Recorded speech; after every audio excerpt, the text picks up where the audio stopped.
하세요. 우리 문 목사님 그냥 이게 아주 너무 잘 해석을 해주셨는데요. 그런데 이제 5장 그 본문을 좀 띄워주면 좋겠는데 하면 네. 5장 15절부터를 한번 좀 우리가 이렇게 보게 되면은 거기 이제 아담 한 사람으로 말미암아 모든 사람들의 죄가 왔다. 이제 근데 예수 그리스도 한 사람의 순종으로 말미암아 은혜가 모든 사람들에게 이제 넘친다. 뭐 이제 그런 논리인데요. 네. 그런데 이제 이게 좀 우리가 의문이 드는 것 중에 하나가 아담의 죄로 말미암아 죄는 저절로 모든 사람에게 왔는데 예수님의 순종 죽으심으로 말미암아 은혜가 구원이 저절로 모든 사람에게 오는 게 아니란 말이에요. 그렇죠. 이게 이제 대비가 안 된다고 1:1 대비가. 자, 이건 우리가 이제 어떻게 설명을 해야 될지 좀 얘기를 해주시면은 좋을 것 같아요. 사실 이런 부분들 얘기를 할 때 그냥 우리가 쉽게 그냥 넘어갈 수가 있는데 이게 이제 우리는 그냥 기독교인인 우리는 그냥 받아들일 수 있지만 일반인들은 받아들이기가 이게 굉장히 어려울 수 있을 것 같아요. 이런 구절이요. 이런 구절을 좀 어떻게 설명을 해야 될지 좀 얘기를 해주시면 좋을 것 같아요. 그 사실 이 본문이 저도 예전부터 이렇게 생각하면서 이게 죄 뭐 그래서 유전이니 그 원죄 뭐 이런 것들로 인해서 많이 이제 다뤄지기도 하고 그랬을 때에 대한 그런 것에 대해서 혼란들을 겪게 되고 그러는데 오늘 저도 그런 쪽으로 뭐라고 설명을 했냐면 그러니까 우리 안에 있는 죄의 본성과 그런 어떤 우리가 주체적으로 죄를 짓고 살아가는 그 모습 속에서 아담의 때에서부터 시작부터 그런 죄의 권세들이 우리 안에 있다. 그러니까 이것은 아담에게 이걸 돌릴 수 있는 건 아니다라고 하는 거.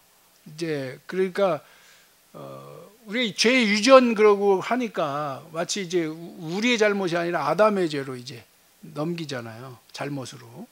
그런 오해들이 있고 라고 하는 것에 대해서는 저는 이제 그렇게 이해하고 있는데 근데 한 사람 예수님 때문에 모든 사람에게 자동으로 주어지는 건 아니죠. 많은 사람이라고 표현을 했는데 어쨌든 이걸 우리가 그래서 이제 예수님의 은혜로 말미암아 많은 사람에게 넘쳤느니라.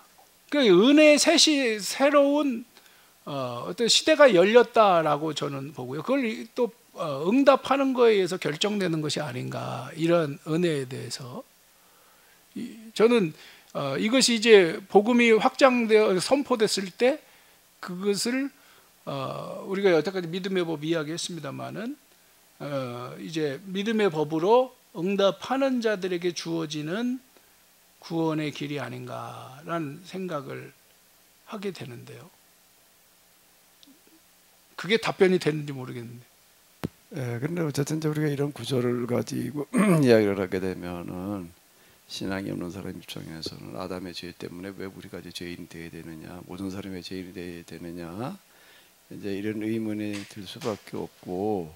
그건 아담이 지은 건 아담이 지은 거지 왜 그렇죠. 우리 그것도 우리 세상 모든 사람 다 제가 죄인이 되었다라고 이렇게 얘기를 한단 말이에요 지금. 그러니까 이제 그게 이제 받아들이기가 쉽지 않을 수 있다. 근데 또 예수님의 은혜를 얘기를 하면서는 그저 아담으로 말미암아 모든 사람이 그냥 죄인이 되었던 것처럼 예수님으로 말미암아 그냥 모든 사람이 그럼 다 이제 의롭다면 얻었는가? 그것도 아니라는 말이에요. 이제 믿어야 된다고 또 이렇게 얘기를 하니까 이게 언밸런스라고요.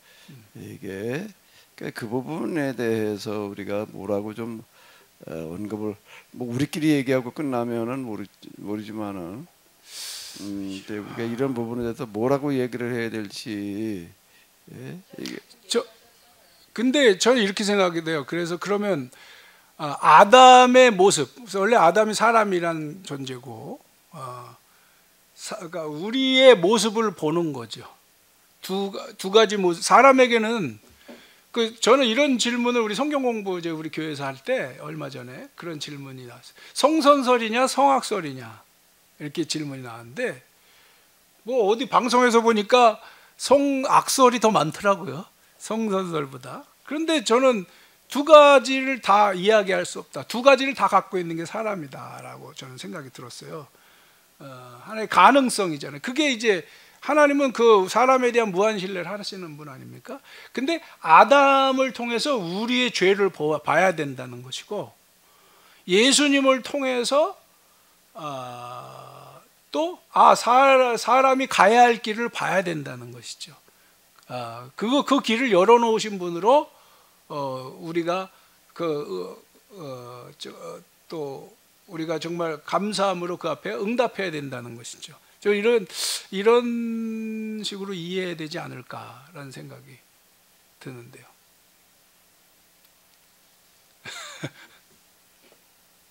그러니까 간단히 말하면 아담이 인류 최초에 하나님께서 지으신 그 아담을 말하는 것도 있지만 결국 내가 아담이다. 그렇죠. 내가 아담이니까 그 죄는 아담 때문에 생긴 죄가 아니라 그냥 나의 죄이다. 나의 그렇게 죄의 하면 뭐 아담 한 사람 때문에 자동적으로 뭐 죄가 모든 인간에게 내려온다. 그렇게는 생각하지 않을 수 있을 것 같아요. 네, 그 부분은 그렇죠. 제가 지금 그렇게 말씀드린 거고, 목사님께서 말씀하신 걸 그렇게 저는 이해를 했기 때문에 그 부분은 이해가 됐어요. 근데 이제 예수님으로 말미암아서도 역시 예수님의 죽으심도 또 내가 또 역시 죽어야 되는 그런 걸로 어떻게 동일시하면은 그러니까 예수님 우리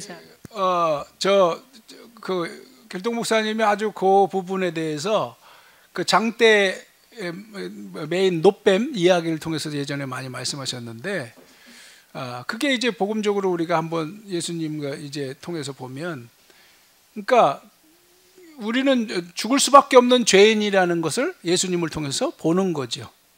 그래서 그걸 인정하는 거죠. 우리 죄인임을, 아담이라고 하는 한 사람을 통해서 그 우리를 보았듯이 결국 예수님의 매달리심을 통해서 우리가 보이는 거죠. 그래서 우리는 죽어 마땅한 존재고, 그렇기 때문에 우리는 은혜가 필요한 존재다. 하나님 없이는 안 된다. 하나님이 길을 열으신 의의 길로 예수님을 통해서, 예수님이 하나님의 의이니까 나아가야 된다. 믿음으로. 이렇게 정리하면 되지 않을까 싶습니다. 네. 길동 목사님의 그 깊이에는 아마 다 충족이 안 될 수 있습니다. 여러분 이렇게 이해하시기 바라고, 그 정도 선에서 저는 이야기를 해볼 수 있지 않을까라는 생각이 들고요. 자, 7장 14절부터 25절에 사망의 몸에서 지친 인생이다. 이렇게 제목, 영성의 길이라고 이제 제가 제목을 정해봤는데요. 사도 바울은 계속해서 본문의 말씀을 통해서 십자가 영성의 과정의 중요한 부분을 다루고 있다. 저는 그렇게, 사실 이 본문이 굉장히 어려워요. 제 친구 목사가 이제 감신해서 석사학위를 이 본문을 가지고 이제 하기도 했고 그랬는데, 그게 참 어려운 부분. 이게 도대체 언제를 말하는 건지 사람마다 다 다른 것 같더라고, 해석하는 것도.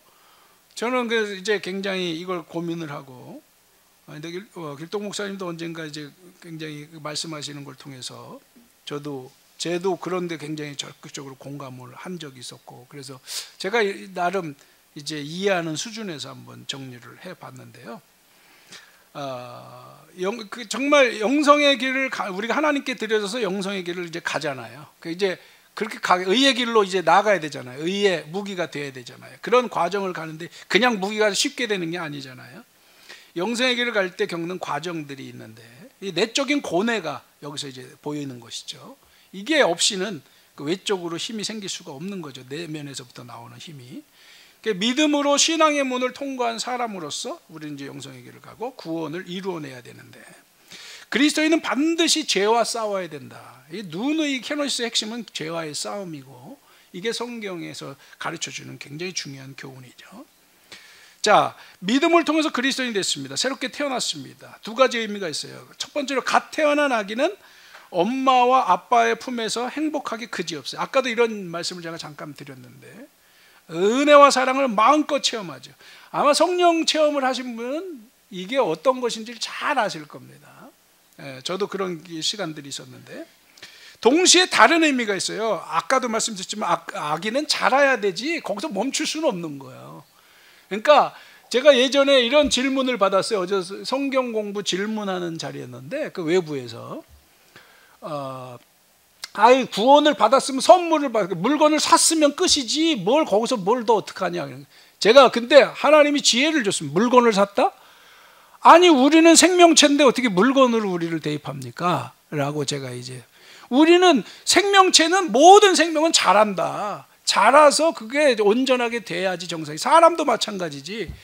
이렇게 이야기하는데 그러니까 할 말을 없었던 다른 사람이 없었던 것 같은데요. 아주 그것은 하나님이 주신 지혜다. 저 그런 생각이 들었습니다. 그 당시에 자라나야 되는 것이 어엿한 어른이 돼야 우리가 역할을 애들의 역할은 있지만 아직 제대로 된 어엿한 이 사회를 위해서 섬길 수만 아직 힘이 약한 거잖아요. 그래서 이제 그런 성장이 있어야 돼요. 지식이 있어야 돼요. 기술이 있어야 되고 인격이 있어야 되는 거잖아요. 이제 인격이 없어 문제라 제가 인성 강의도 해보면서 참 그게 중요하다는 걸 다시 한번 느끼게 되는데요.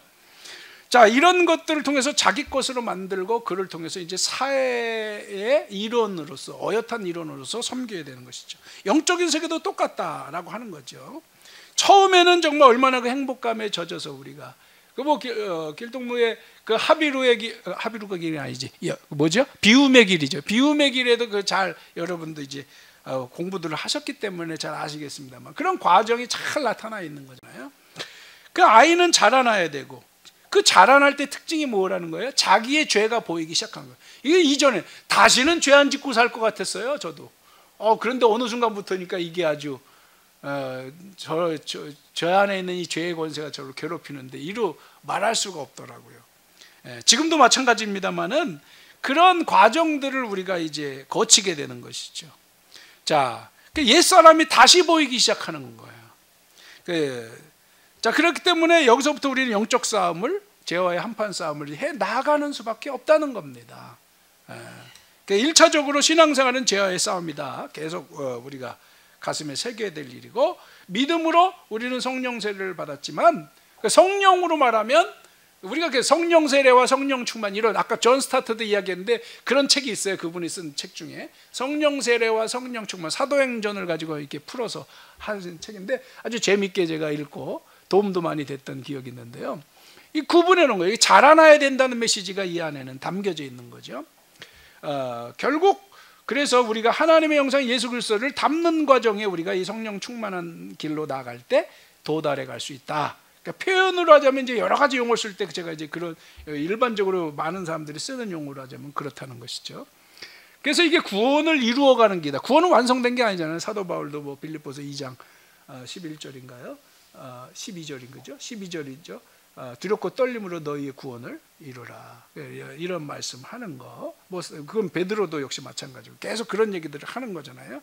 영성에게는 죄와의 싸움을 통해서 구원을 이루어가는 건데 그 영성의 길을 가고자 하는 사람들에게 조명을 해주는 빛을 비춰주신다는 거죠. 거룩한 빛으로 우리의 영과 양심을 따라 우리의 죄가 보이는 거잖아요.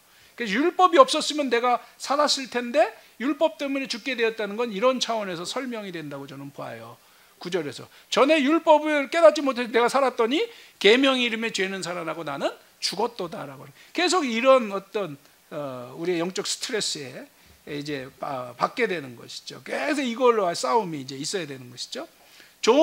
조명이 되는 만큼 죄가 보이고 정화도 그런 과정을 통해서 이제 일어나게 되는데 이게 이제 자꾸 하비루의 길에 자꾸 습관이 돼서 비움의 길에서 우리가 이제 잘 보여지는 이야기들이 오늘 사도 바울의 이러한 이야기를 통해서 우리가 한번 비춰보면 참 좋을 것 같고요.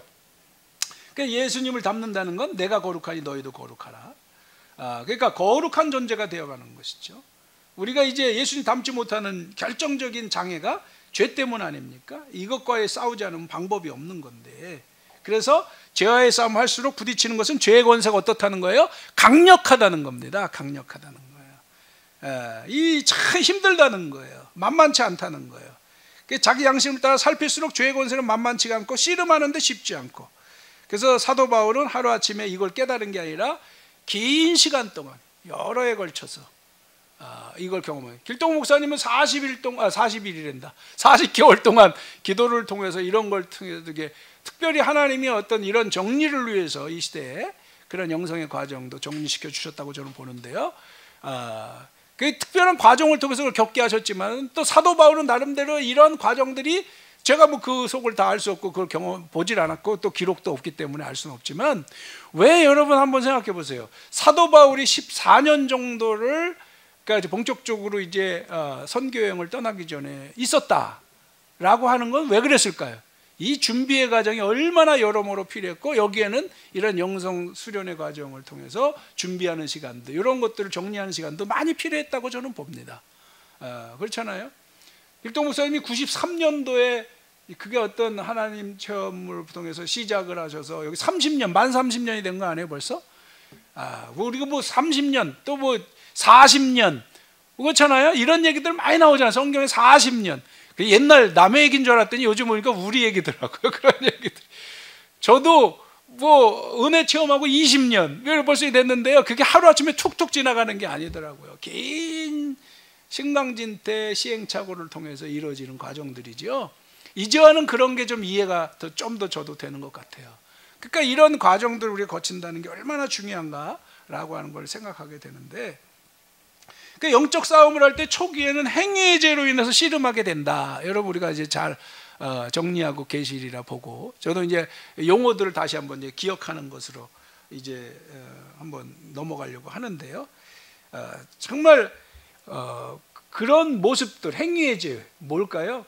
우리가 행위라고 하는 게 꼭 이제 뭐 행동으로만 나타나는 게 아니라, 남의 교만 쉽게 비판하지만 내 교만은 거기에 더 크고, 그래서 예수님도 그런 비판하지 않았나요?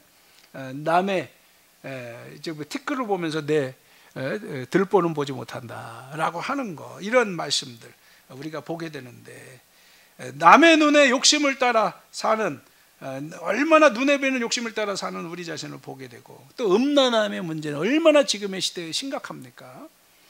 주체할 수 없는 내 말실수와 잘못들은 이루 말할 수가 없고, 내 안에 폭력성이라고 하는 건 또 이루 말할 수가 없고 라고 하는 것이죠. 견딜 수 없어서 죄와의 씨름을 우리가 하고 나름 기도하고 극복하기 위해서 노력을 하지요. 자, 이렇게 나아가는데 반복해서 실패하는 죄, 참 이 괴로움, 어제 했는 죄가 오늘 또 나타나고, 그래서 새벽에 기도하고 또 살다 보면 어느 순간에 또 역사하고 있고, 아마 이런 반복들이 저도 그렇고 여러분도 많은 경험들이 있으리라고 생각이 듭니다. 자신을 보면서 괴롭고 당황한 마음이 갈수록 커져요. 15절의 말씀을 보면 한번 읽어볼까요? 내가 행하는 것을 내가 알지 못하노니 곧 내가 원하는 것을 행하지 아니하고 도리어 내가 미워하는 것을 행한다. 이런 것들 안에는 이런 어떤 영적 씨름의 노력들이 담겨져 있지 않나라는 생각을 이제 보게 되는데요. 갈수록 그래서 죄에서 멀어지는 게 아니라, 이 싸움을 할수록, 안 할 때는 이런 게 느껴지지 않아요. 근데 죄의 싸움을 할수록 더 깊이 심각함을 느끼는 거예요. 내 안에 심각함을 느끼는 거예요. 이 싸움을 하는 사람이 경험하는 겁니다. 싸움하지 않는 사람은 경험할 수 없는 거예요. 자, 그래서 영성의 길을 가는 사람이 다른 사람보다 죄를 더 많이 져서 죄인이 아니잖아요. 영성 수련에 나가고 그런 데 집중해 나가는 사람은 사실 이렇게 보면은요, 외적으로는 상당히 극복되어 있는 모습을 볼 수가 있어요.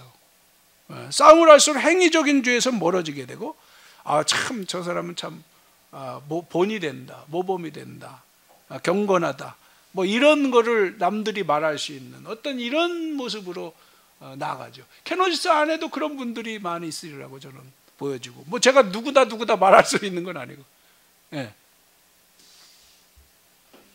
목사님이 하실 말씀이 많은데 중간에 네. 질문을 해서 죄송한데, 여기 네. 몇 절부터인가 율법과 계명이 계속 반복적으로 나오잖아요. 네. 그래서 율법과 계명에 대해서 좀 정확하게 구분을 해주시면 저희가 이걸 이해하는 데 더 좋을 것 같아요. 율법과 계명이요. 예. 그러니까 율법이라고 하는 건 우리가 이제 여기서 말하는 율법은 이제 이제 우리가 말하는 계약법의 개념인 것 같아요. 9절부터. 그러니까 이 계약법을 통해서 우리가 우리 자신을 이제 보게 되는 거잖아요. 보게 되는 것이고, 그런 죄를 타서 계명으로 말. 그러니까 계명이라고 하는 거, 이게 이제 요한일서, 그러니까 요한의 어떤 사도 요한에는 계명이란 표현을 많이 쓰게 되잖아요. 내 계명을 지키면.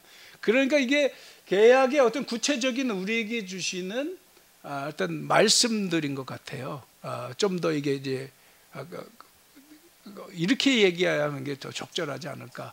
오늘 우리에게 계명들이 선포되잖아요. 교회에게. 지금 우리에게도 이제 계명이 선포되고 또 업그레이드 될 수도 있겠지만 그래도 강도에 의해서 그런 식으로 이야기해야 되지 않을까라는 싶어요.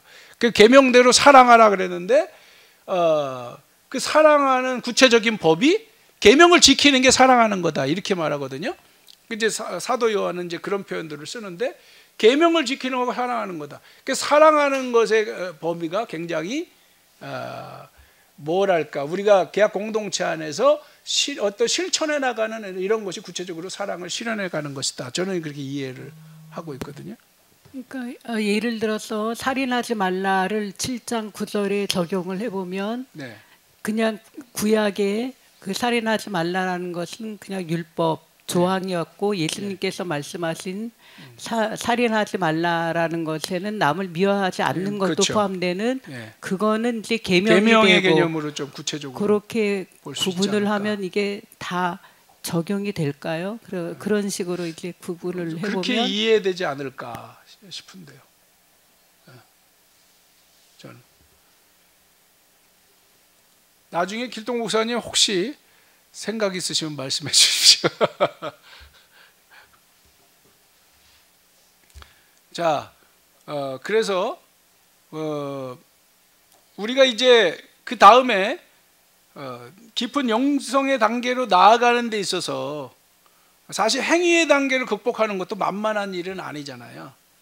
그런데 행위의 단계를 넘어간다고 해서 우리가 죄에서 자유로워지는 게 아니라 그러면 우리가 뭐 수없이 이제 비움의 길을 통해서도 알 수 있고 길동 목사님의 영성 강의를 통해서도 우리가 많이 듣고 도전도 받아왔습니다만은 마음의 법 이런 것들을 이제 마음 안에 있는 우리의 죄성을 많이 보게 되잖아요.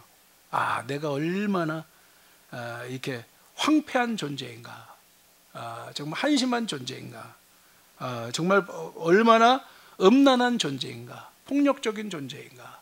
사실 내 안에 살인의 본능도 얼마나 강한가 이런 걸 느낄 때도 참 많은데, 근데 그 숨기고 사는 것뿐이죠.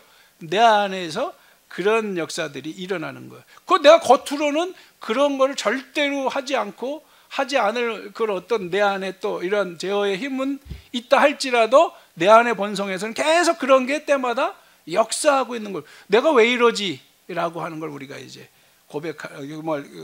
부끄러운 모습으로 우리가 고백할 때도 내 안에서 있는 거죠.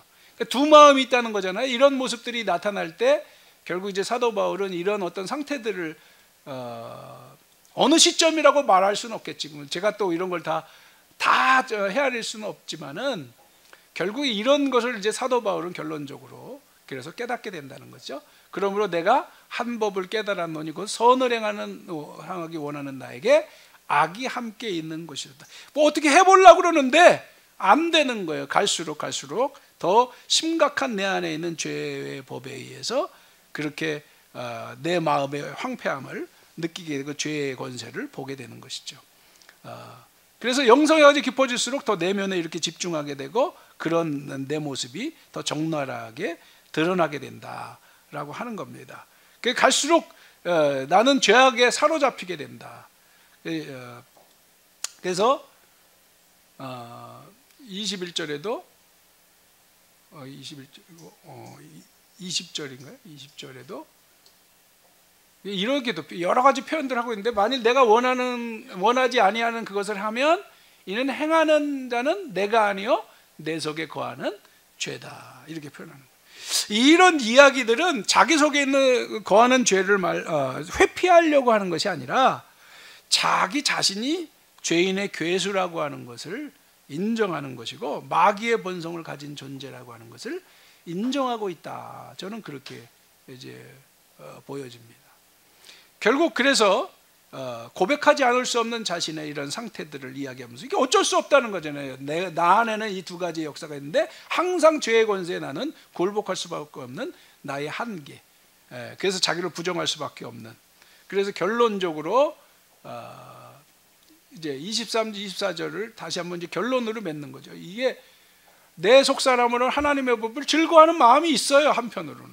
근데 내 지체 속에는 다른 법이 내 마음의 법과 싸워 내 지체 속에 있는 죄의 법으로 나를 사로잡는다. 결국 죄의 법 앞에 굴복하는 이 하나님의 법을 따르고자 하는 마음이 정말 견딜 수 없는 나의 한계. 그래서 결론, 오라 나는 공고한 사람이로다. 이 사망의 몸에서 누가 나를 건져내랴. 이거 현대어인가요?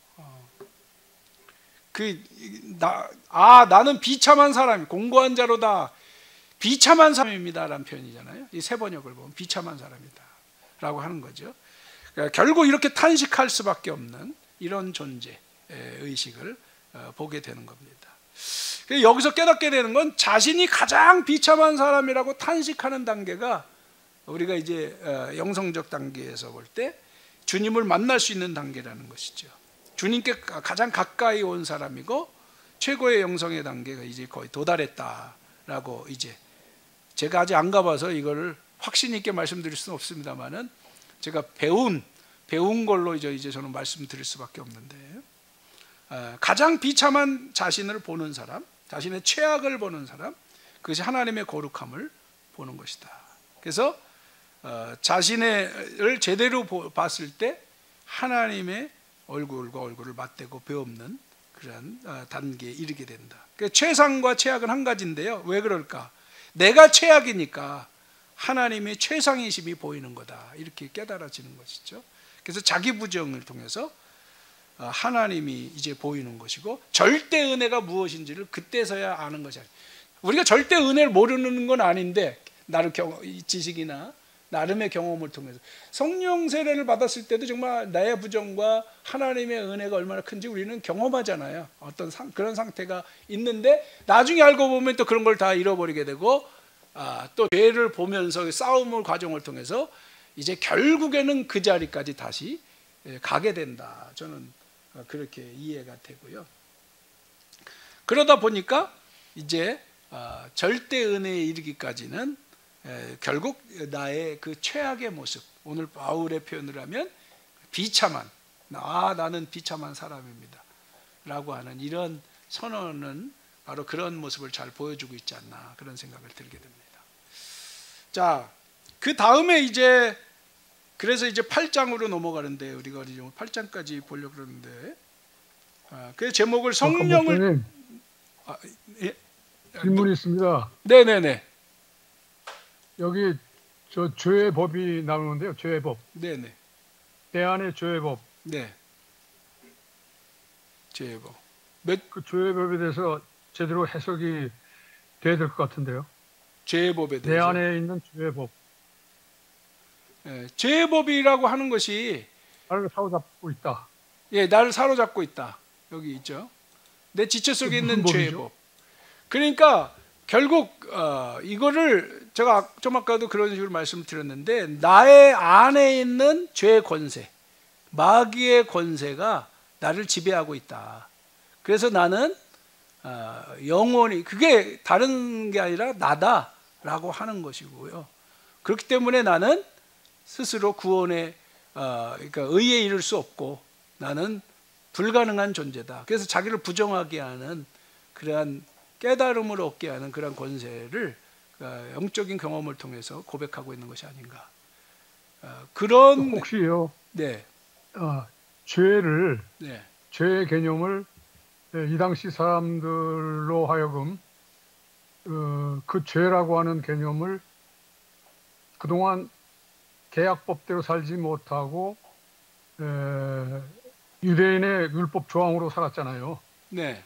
그 모세의 율법과 그 유대인의 그 정통 율법 조항 이것과 지금 대비되는 거고 지금 기독교가 세워지면서 가장 이 발목 잡히고 있던 것이 유대인의 율법 정통 율법 조항이거든요. 아, 지금 이제 그 비교로 이게 죄의 법이 유대교 그러니까 유대교 율법입니다. 그 말씀하시는 건가요? 예, 그런 관점으로 볼 때 네. 당시 사람들은 어떤 뭐 성경도 없었고 그야말로 이 사람들은 전혀 뭐 새로 믿는 신자들일 텐데 네. 새롭게 믿는 신자들일 텐데 그 가장 그 발목 잡고 있었던 것이 유대인의 정통적으로 내려오던 그들의 율법 조항이 그야말로 그들을 지배하고 있었잖아요. 네. 그게 어떻게 보면 기독교의 관점에서 보면 그게 죄의 법이 아닌가 그렇게 보거든요. 근데 그 죄의 법이라는 게 사도 바울 속에서도 또 있는 거예요. 그 전부터 본인이 그동안 믿어왔던 것이기 때문에 네. 그걸로 철두철미하게 무장되고 믿어왔었잖아요. 네.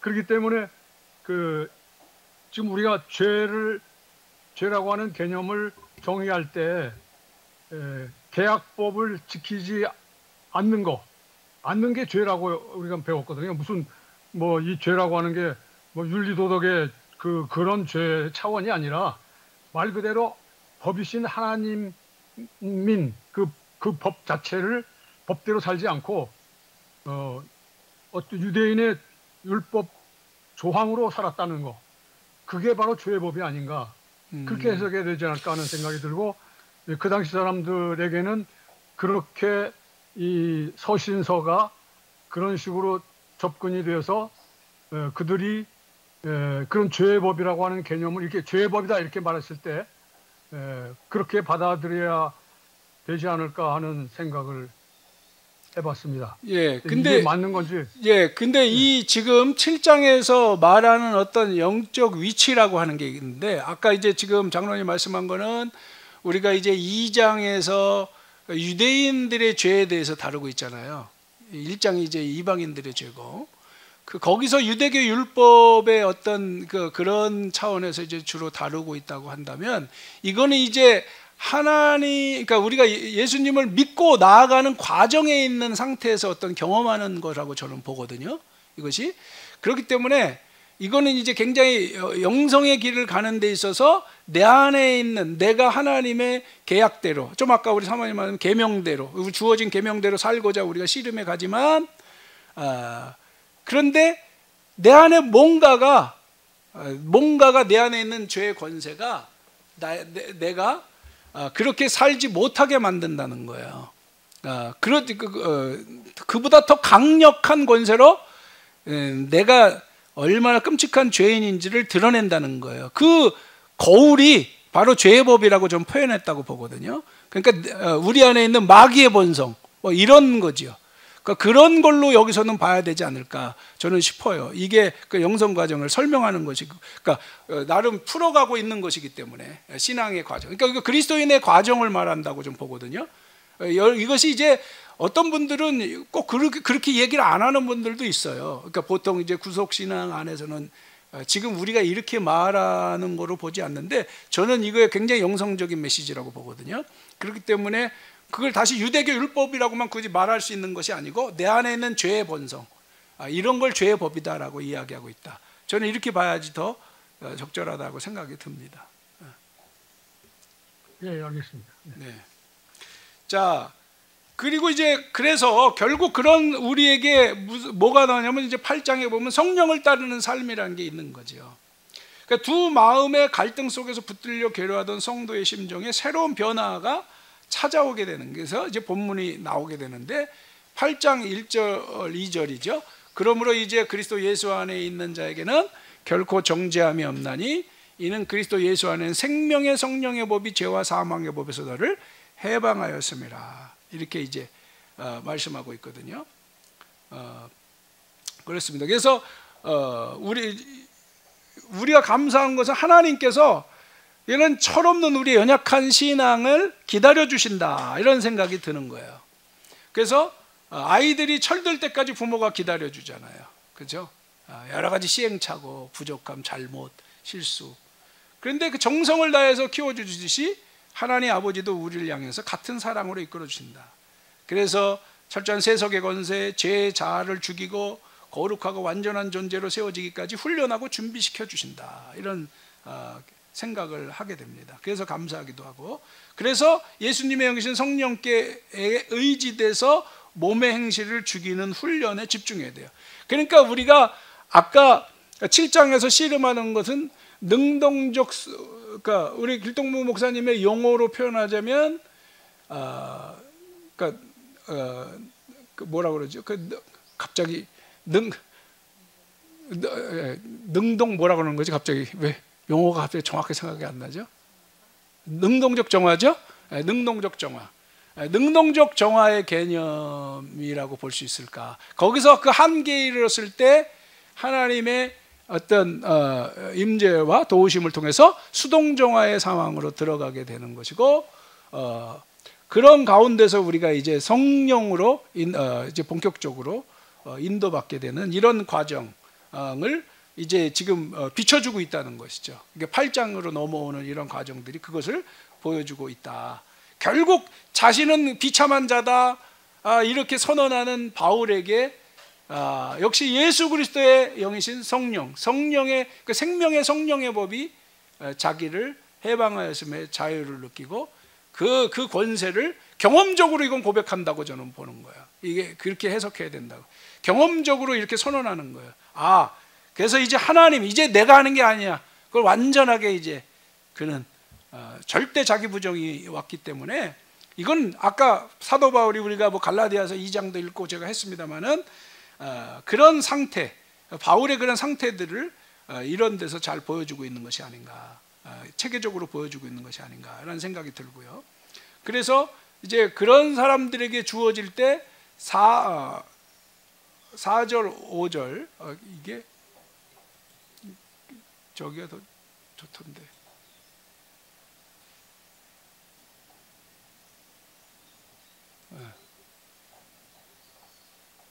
그것은 육신을 따라 살지 않고 성령을 따라 사는 우리가 율법이 요구하는 바를 이루게 하려는 것입니다.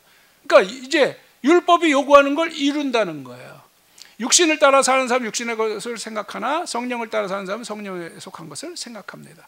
이제 참 저는 이런 구절들이 그게 와닿는 게 이제 이루어지는 거예요. 이루어지는 거예요. 율법을 따라 살지 않고 성령을 따라 사는 우리가 율법이 요구하는 바를 이루게 하려는 것입니다. 이제 승리하는 거죠. 이제 실패자가 아니라 승리자의 모습으로 나아가게 되는 이런 모습들을 여기서 우리가 느끼게 되고 발견하게 되는데, 저는 그래서 우리가 아까 뭐 능동정화, 수동정화 제가 말씀을 드렸습니다마는 그런 지금 정화의 과정을 우리가 이제 함께 공동체적으로 저는 가고 있다고 보고, 또 개인이 거기에 얼마나 충실히 하느냐 굉장히 중요한 요소들이 또 담겨 있다고 보겠습니다마는, 그런 과정들을 가다 보면 그것이 이제 초대교회는 공동체적으로 임했다고 저는 보는 거고요. 우리도 그러기를 또 믿고 기대하는 거고요. 그래서 이제 기적처럼 성령의 어떤 기름 부으심이 우리에게도 주어질 수 있다. 저는 그렇게 이제 믿고 기대는 하는 겁니다. 그게 성령 충만이라는 거죠. 그런 상태. 그때야말로 진정으로 새로운 피조물이요, 새로 창조된 존재. 저는 참 이게 다다음 주부터 이제 고린도서를 하겠습니다만 이제 한참 하다 보면 이제 나오겠는데, 사도 바울이 이런 표현들을 할 때 참 놀라운 것 같아요. 그리스도의 사랑이 강권하시는도다 라고 하는 거죠. 그래서 이게 그리스도의 사랑이 강권한다, 그리스도의 사랑이 우리를 휘어잡는다, 그래가지고 이제 완전히 이제 주님에 의해서 그랬을 때 이제 우리가 그 권세로 살아가게 되는 거죠. 그랬을 때 우리가 이런 고백도 넉넉히 가능하다. 우리가 말로는 할 수 있는 것과 정말 이제 하나님의 감화와 권세로 정말 자연적으로 나오는 것은 또 다르다고 생각을 해요. 우리가 이렇게 되기를 소망하고 또 부분적으로는 가능하지만 그런데 누구든지 그리스도 안에서 있으면 새로운 피조물이야. 이전 것은 지나갔으니 보라 새 것이 되었도다. 이런 표현들은 굉장한 어떤 영적 싸움과 경험에서 나오는 표현들이 아닌가, 저는 그런 생각들을 해보게 되고요. 아까 휘어잡는도다, 강권한다 말이죠. 이런 모습들, 이게 이제 로마서 8장에서 보여주는 성령에 이끌리는 어떤 삶이 아닌가, 저는 그런 생각이 들고, 이제 내가 사는 게 아니라 내 안에 누가 사는 거죠? 하나님이 사시고 예수 그리스도께서 사시는 거다. 그래서 예수님이 고백한 거, 내가 아버지 안에 너희가 내 안에, 내가 너희 안에 있는 것을 너희가 알리라 라고 하는 이런 표현들이 이제 이해가 되는 것이죠. 더 와닿는 것이죠. 경험적으로 와닿는 상태가 된 것이죠. 그렇게 저에게는 이게 이제 해석이 됩니다. 그래서 진정한 영성에 대한 인격이 변화가 일어나고, 이제 그렇게, 그래서 이런 사람들에게 일어나는 현상이 뭘까? 세상을 보는 눈이 이제 달라지고 관점이 달라진다. 전에 길동 목사님도 그런 말씀들, 성령 체험을 하고 했을 때 세상의 자연의 모든 것이 다 다르게 보였다라고 하는 말씀들, 은혜를 체험한 분들이 또 그런 고백들을 많이 하시잖아요. 하시는 분들이, 그때 사람의 뭐 수준이 다 다를 수는 있지만 어쨌든 각자 자기의 체험에서, 여러분도 아마 그런 경험들이 있었으리라 봐요. 여러분이 깊은 은혜를 체험할 때 정말 뭐 만사가 다르게 보이고 하는 것도 그 일시적인 경험일 수도 있지만 어느 상태에서 때 또 그 경험하게 될 수 있는 부분들이라고 보는데요. 굉장히 다르게 보이죠. 모든 게 다르게 보이죠. 그랬을 때 저는 이제 8장 14, 이제 고린도후서죠. 로마서 8장 14절 이하에서 이제 시작되는 게, 제목을 이렇게 했습니다. 23절까지 탄식하는 피조물이다. 제가 이렇게 이제 제목을 해봤는데요. 14절에 먼저 무릇 하나님의 영으로 인도함을 받는 사람은 하나님의 아들, 자녀들이라는 것이죠. 그래서 이제 그리스도 안에서 양자의 영을 받고 하나님 나라의 상속자가 됐다. 그래서 하나님의 자녀들은 고난의 현장 속에 있는 세상의 현실을 봐야 된다. 이제 이런 말도 있잖아요. 자녀이면 상속자가 되는데, 그리스도와 함께 한 상속자니까 그와 함께 영광을 받기 위해서 고난도 받아야 되는데, 받는 것뿐 아니라 고난의 현장을 느끼게 된다는 거예요. 그러면서 이어지는 게 바로 그 뭐예요? 현재 고난의 장차 우리가 나타날 영광과 비교할 수 없다.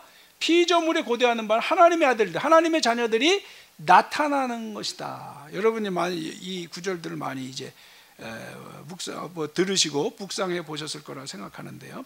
그러니까 현장이 보이는 거죠. 세상의 현장이 보이는 거예요. 성령의 눈으로 보니까, 하나님의 눈으로 보니까 보이는 겁니다. 그래서 이제 이 싸움을 하는 건데, 이것을 보면 이렇게 보는, 역사는 정말 하나님의 권세와 악의 권세가 투쟁하는 현장인데, 요거를 뭘로 표현하면 좋을까? 이제 이 싸움으로 가는 과정이 본격적으로 이제 교회와 깨어있는 성도들에게 보여지는 겁니다. 이런 상태라고, 흐름이 있다고 저는 보는 거예요. 로마서 8장의 이런 과정에 성령의 충만한 권세로 이제 경험이 되고, 그랬을 땐 우리가 할 일이 뭔가 보이는 거죠. 만물이 보이는 거죠. 피조물이 보이는 거죠.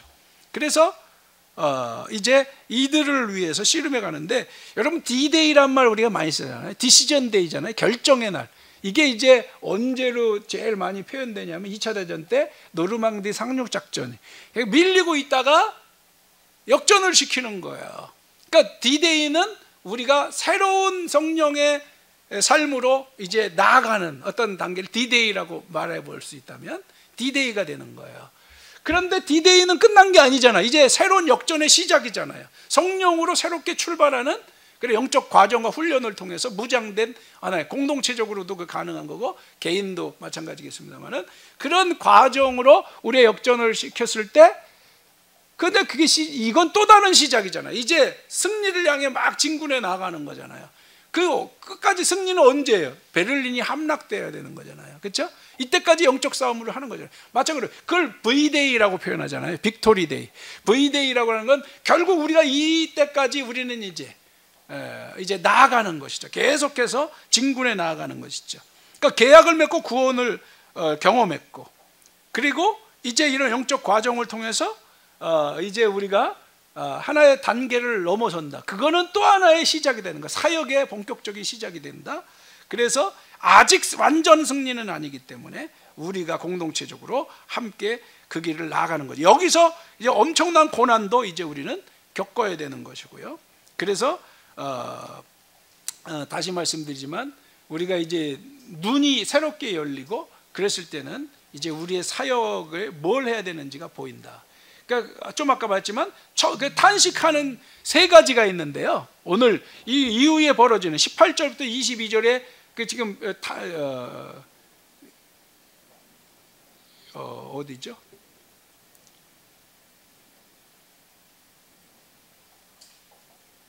여기 있군요. 22절에 피조물이 다 이제까지 함께 탄식하며 함께 고통을 겪고 있는 것을 우리가 아느니라.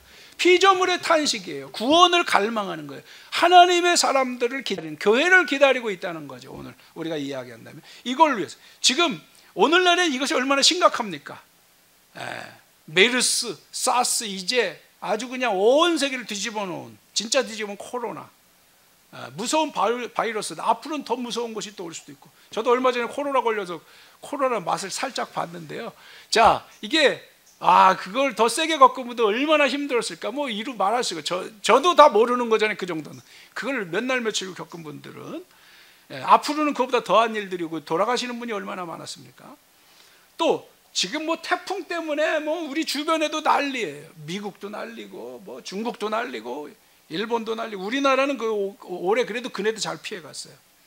자, 가뭄 때문에 완전히 불볕으로 그냥 우리도 지금까지 덥잖아요. 오늘 비 와서 덜 더운데 다행인데요. 자, 화재 미국 한 섬이 그냥 하와이 다 날아갔잖아요. 그리고 홍수, 이거 엄청나. 갈수록 자정 능력, 이게 왜 그러냐? 이게 하나로 보면 이런 사태들이 하나의 묶음에서 이제 나오시는데요. 자정 능력을 잃었다는 증거입니다. 이게 무슨 말이냐? 이게 세계는요, 태평양 중심으로 해서 엘니뇨 현상과 라니냐 현상이 이렇게 1년에 반복적으로 돌아가면서 일어난다는 거예요. 엘니뇨는 기온을 올리는 거고요. 그래서 이게 문제가 된다 그럴 땐 스스로 라니냐 현상이 일어난다. 낮춘다는 거예요. 온도를요. 지구의 온도를요. 그런데 라니냐 현상이 일어났는데 온도가 내려갔다는 거 안 내려갔다는 거예요. 제대로 안 내려간다는 거예요. 그러니까 지구 온도가 1도 1.5도 되면 난리 난다, 세상이 끝난다, 이런 얘기가 이제 이런 문제가 발생하는 건데, 그러니까 세상이 불볕더위가 되고, 그러면 너무 덥고 너무 춥는 현상들이 발생하는, 덥기만 하는 게 아니에요. 역으로는 추워지는 현상이 발생하는 거고, 비가 이렇게 엄청나게 오는 현상, 그러니까 그냥 이상기온 현상이라는 것이 일어나는 거거든요. 이게 지금 극에 달해 있다는 겁니다. 지금 저도 어디서 그런 걸 좀 잠깐 보고 공부를 했는데, 자, 얼마나 심각한가라고 하는 것을 지금 잘 보여주고 있는 거고, 그래서 정말 이런 것들을 하나 이런 사례로 이야기를 하는 거예요. 이게 최후에는 새하늘과 새 땅이 임하고 주님이 오시고 새하늘과 새 땅이 오면 해결이 되겠지만, 우리는 그렇게만 이해할 수는 없는 거 아닙니까? 어떻게 해야 돼요? 하나님의 자녀들이 지금 아까 말했 그들을 고대하고 있다는 거 만물이. 우리가 정말 최선을 다해서 이것을 위해서 함께 씨름하고 탄식하며 싸워야 된다. 그게 23절 24절이에요. 자, 그뿐 아니라 또한 우리 곧 성령의 처음 익은 열매를 받은 우리도 속으로 탄식하여 양자될 거 우리의 속량을 위해서 기다린다. 이것은 이렇게 표현할 수 있어요. 우리도 마지막 구원을 위해서 또 소망하는, 씨름하는 과정이 있어야 되는 거고요. 또 하나는 뭐냐면요, 우리는 좀 29절로 넘어가면은 한번 요거 읽어볼까요? 하나님의 미리 아신 자들로 또한 그 아들의 형상을 본받게 하기 위해서 미리 정하셨으니 이는 그로 말미암은 형제 중에서 맏아들이 되게 하면. 우리가 하나님의 형상을 본받고 자라나기를 바라신 거예요. 근데 자라나는 거 우리가 그냥 고고하게 우리만 개인 영성으로 고상하게 살아야 되는 게 아니잖아요. 우리가 여태까지 계약 공동체 공부를 해왔잖아요. 계약의 신앙으로 우리에게 주신 계명들을 지키고 함께 이러한 씨름을 해나가면서 우리가 함께 더불어서 그리스도를 닮아가면서 함께 연합해 나아가는 거예요. 이게 에베소서 나중에 하시겠지만 에베소서의 2장 3장으로 나가면 그런 교회론이 잘 나와 있다고요. 그렇게 함께 성장해 가는 거예요. 그리스도를 닮아가는 그런 과정을 거쳐가는 거거든요. 이게 교회의 길이거든요. 근데 혼자 가는 게 아니라 더불어서 우리가 이렇게 성숙해 나아가는 겁니다. 이런 과정을 통해 이게 쉬운 게 아니라 이런 시험을 하는 거예요. 그 안에는 우리가 세상 아까도 말씀드렸습니다. 아픔, 세상의 고통을 먼저 우리 공동체가 끌어들여서 우리 안에서 그걸 실천해 나가는 거예요. 경제 문제, 생태계 문제, 뭐 이런 문제 저런 문제 이런 것을 우리가 성숙하게 우리가 먼저 그를 몸으로 경험해 가는 이런 과정을 통해서 함께 해 나가는 거죠. 정말 세상의 아픔을 위해서 우리가 기도하고 탄식하면서 나아가는 거죠. 탄식이 우리의 구원만을 위한 것이 아니라는 것이죠. 결국 이 세상의 이 탄식을 함께 아파하는 심정으로 나아가야 된다는 겁니다. 저는 그렇게 해석이 이게 돼야 된다라고 보여주고요. 그를 위해서 또 탄식하는 분이 있다는 겁니다. 26절에 이와 같이 성령도 우리의 연약함을 도우시나니 우리의 마땅히 기도할 바를 알지 못하나 오직 성령이 말할 수 없는 탄식으로 우리를 위하여 친히 간구하시느니라. 그렇습니다. 성령께서도 하나님의 영이 성령께서도 탄식하며 우리가 뭘 구할지 모르는데 우리를 깨우쳐 주는 거죠. 성령이 우리 안에서 깨우쳐 주고 교회 안에서 깨우쳐 주고 우리가 어떤 심정으로 그 하나님의 탄식함을 우리가 정말 가슴에 받아서 정말 성령을 따라서 우리도 탄식하며 이런 사명을 향해서 나가야 된다는 거예요. 그러니까 세상 이게 만물의 탄식, 교회의 탄식, 성령의 탄식이 사실 하나로 연결되어 있다고 저는 보여주고요. 그렇게 해석을 해야 되지 않나? 제 짧은 소견으로는 이걸 그렇게 한번 해석해 본 겁니다. 이 탄식이라는 개념으로. 근데 이것이 성령이 보여주시는 거다는 거죠. 그래서 이것이 교회에서 경험되어지고 하나님의 그 심정이 교회에서 경험되어지고 세상을 향해서 이런 영향이 발휘되는 그날까지 우리는 나아가야 된다라고 하는 것을 여러분과 함께 나누고 싶었던 겁니다. 그래서 그런 의미에서 28절 한번 읽어볼까요? 우리가 알거니와 하나님을 사랑하는 자 곧 그의 뜻대로 부르심을 입은 자들에게 모든 것이 합력하여 선을 이루니라. 그럴 때 이 말씀의 의미가 있지 않나? 저는 이런 생각이 드는 겁니다. 그래서 그것도 뭐 영성적 과정을 좀 느끼게 하는 구절들이 또 뭐 29절 이하에서 쭉 나오는데요. 이게 뭐 지금 뭐 요건 그냥 넘어가기로 하고요. 마지막으로 이제 끊을 수 없는 사랑의 관계라고 하는 것이 이제 31절부터 39절까지 마지막까지 이제 이어지게 되는데요. 이 부분은 자료로 대처해도 될 것 같습니다. 여러분 읽어보시고 한번 정리를 하시고 오늘 이제 시간이 좀 지났으니까 이렇게 제 말씀을 마치기로 하고 여러분의 마지막 질문으로 정리하도록 하겠습니다.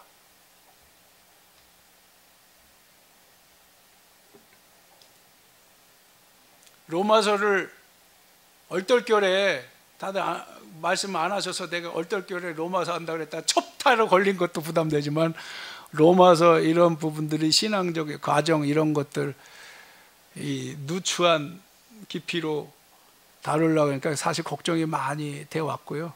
참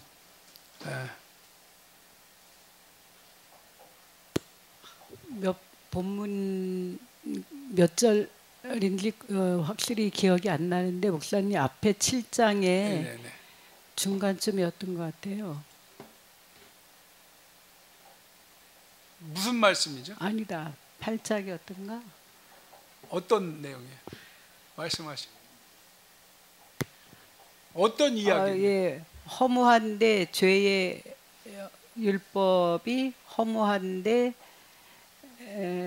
거하는 것은 스스로 한 것이 아니라 하나님께서 하게 하신 뭐 그런 거가 있었던 것 같거든요.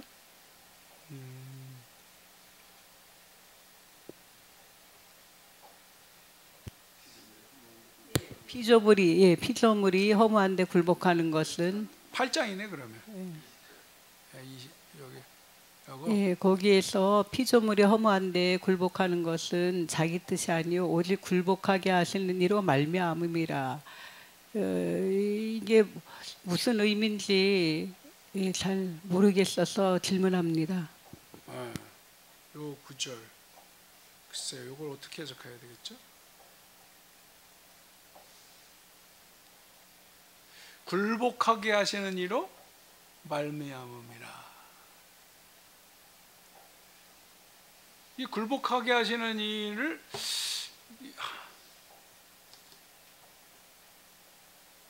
하나님이 했다라고 말하면 좀 해석이 좀 이상하죠, 그죠?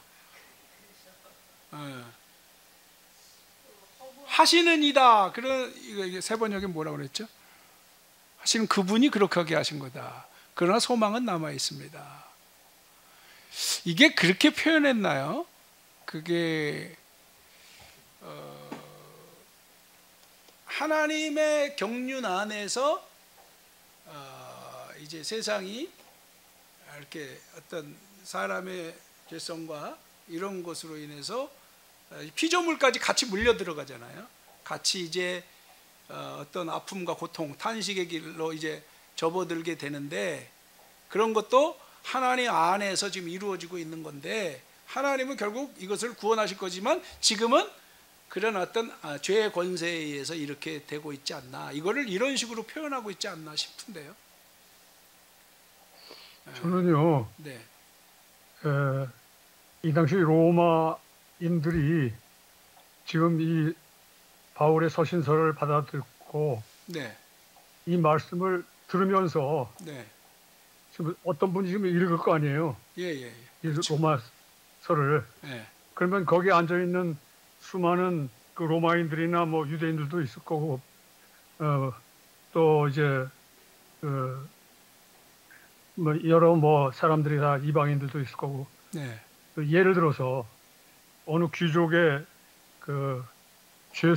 귀족의 그 하인, 네. 종이 이제 예수를 믿고 지금 로마 교회에 지금 앉아서 이 말씀을 듣는다고 합시다. 네. 그럼 한마디 이렇게 이야기 딱 들으면 그냥 알아들었을 거예요. 네. 근데 왜 우리는 이걸 그렇게 어렵게 생각할까요? 왜냐하면 지금 상황이 전혀 다르기 때문에 그렇죠. 2000년 후에 지금 우리는 엄청난 지식, 그리고 성경을 앞뒤로 뭐 다 알고 있고, 근데 그들은요, 아무 성경도 읽는 개념도 없었고 아무것도 없었어요. 어느 날 갑자기 예수님 믿는 사람들이 그냥 놀라운 그런 모습을 목격하잖아요. 수많은 그 로마의 그 압제 밑에서도 당당하게 그들은 생명을 내놓고 재산을 내놓고, 이 지금 듣고 있는 이 사람도 아마 그 자기 종으로 살았지만 그 자기 그 주인이 예수를 믿기 때문에 자기도 따라와서 예수를 믿고 있어서 지금 이 말씀을 듣고 있다고 생각해 봅시다. 그냥 들으면 이해를 했을 거예요. 근데 왜 우리는 이걸, 그리고 또 이 말씀을 가지고 그들도 또 이렇게 저희들처럼 토론했을까요? 그 지식이 또 그들은 전혀 없었어요. 우리처럼 복잡하게. 너무 우리는 복잡하게 해석을 하지 않나, 그렇게 생각을 하고요. 그러니까 뭐 문자 하나도 뭐 깊이 있게 그냥 앞뒤 뭐 이걸 따지고, 우리가 목사님한테 설교 들을 때 우리는 어떻게 듣습니까? 그 말씀을 그렇구나, 그리고 마음속에 우리가 이렇게 알아듣듯이 그들도 알아듣었을 것 같아요. 종의 신분일지라도 지식이 전혀 없는, 물론 뭐 꼭 그렇게까지 해석한다는 건 그렇죠. 물론 지식이 있는 사람도 있었겠지만, 그래서 저는 이제 이 말씀들이 그 당시 상황으로 가서 정말 이게 이런 그 상황을 같이 좀 하고 저같이 종의 신분으로 다 모든 걸 다 포기하고, 정말 누가 이게 사도 바울이 멀리서 지금 우리의 상황을 보고 그 우리의 이 교회가 튼튼하게 되어지리라고 하는 그를 기대하면서 보낸 이 편지글을 하나님의 말씀으로 받아들이고 있는 이 사람들 앞에 물론 성령님께서 임하셔서 깨우쳐 주시긴 했겠죠. 근데 설교를 듣고서 그냥 거기서 그 감동을 받고 또 그것이 이제 점점 번져나가가지고 로마를 지배하고 유럽을 지배했으라고 봐요. 우리가 이렇게 지금 이 사도 바울은 분명히 예수님의 말씀, 물론 구약의 율법과 예수님의 이 복음을 말씀을 새겨서 다시 재해석을 한 말씀으로 이 설교를 했는데 우리가 이 설교문을 너무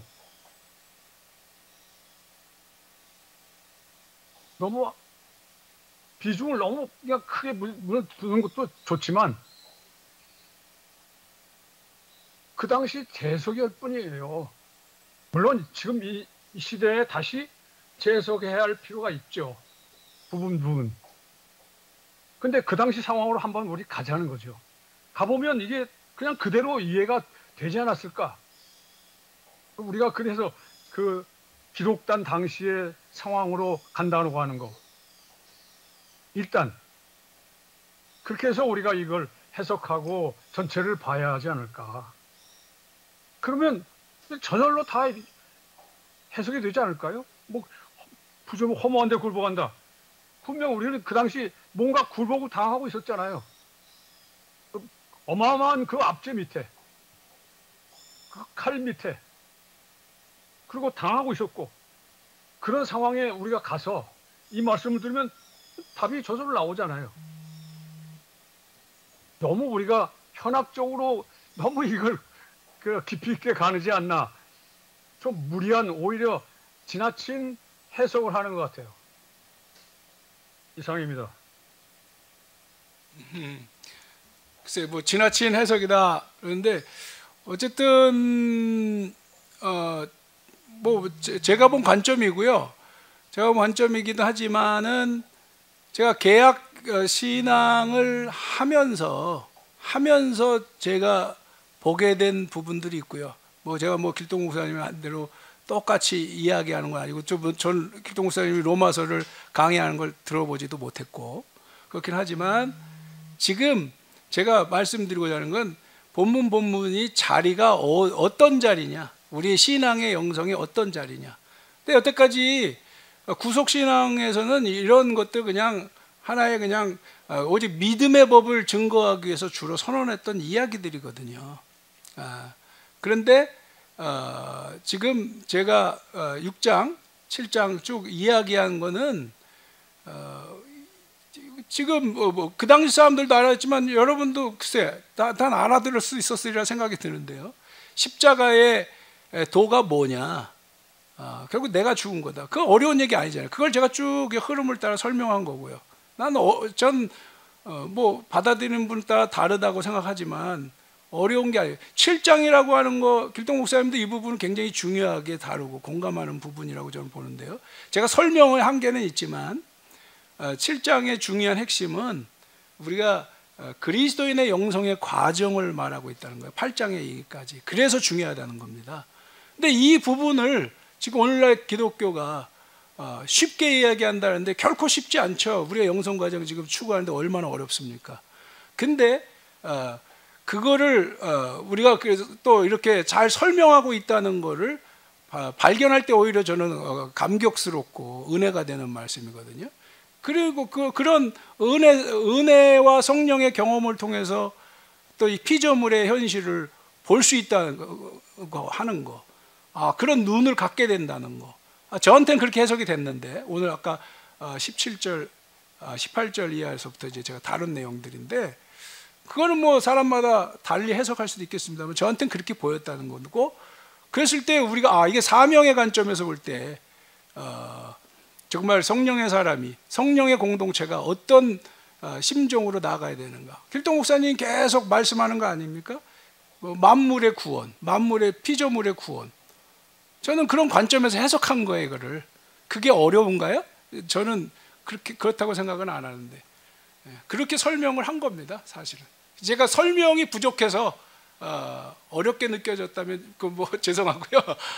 근데 그 흐름은 여러분, 이건 저는 이렇게 말씀드리고 싶어요. 결론은 반드시 여러분이 이거를, 적어도 계약 공동체라면 이것을 이런 흐름을 이해해야 된다. 제 설명이 부족한 건 달리 저는 그렇게는 말씀드리고 싶습니다. 자, 이런 설명은 계약 공동체 이해에서는 말하기 어렵다. 그것도 제가 말씀드리고 싶습니다. 예. 또 다른 말씀 있으신가요?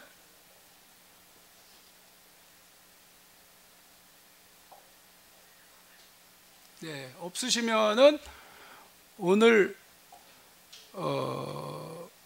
여기까지 하고 제가 기도하고 마치겠습니다.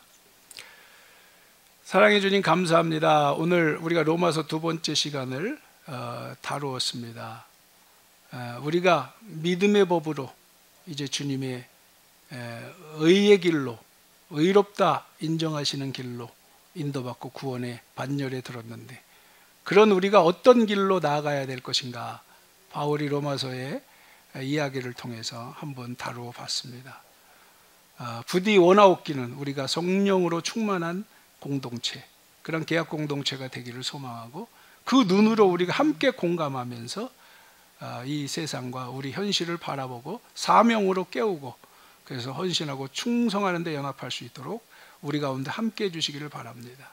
지금 우리가 가는 과정에 많은 시행착오와 부족함을 주님이 아시오니 그 모든 것을 우리가 주 안에서 도우심 속에, 위로 속에, 소망 속에 감당할 수 있게 해주시고, 능히 주님이 기름 부으시는 그날까지 우리가 함께 견디어 나가고 승리할 수 있게 인도해 주옵소서. 감사드리며 예수님의 이름으로 기도하옵나이다. 아멘. 아멘. 네, 감사합니다. 감사합니다. 수고하셨어요. 네, 수고했습니다.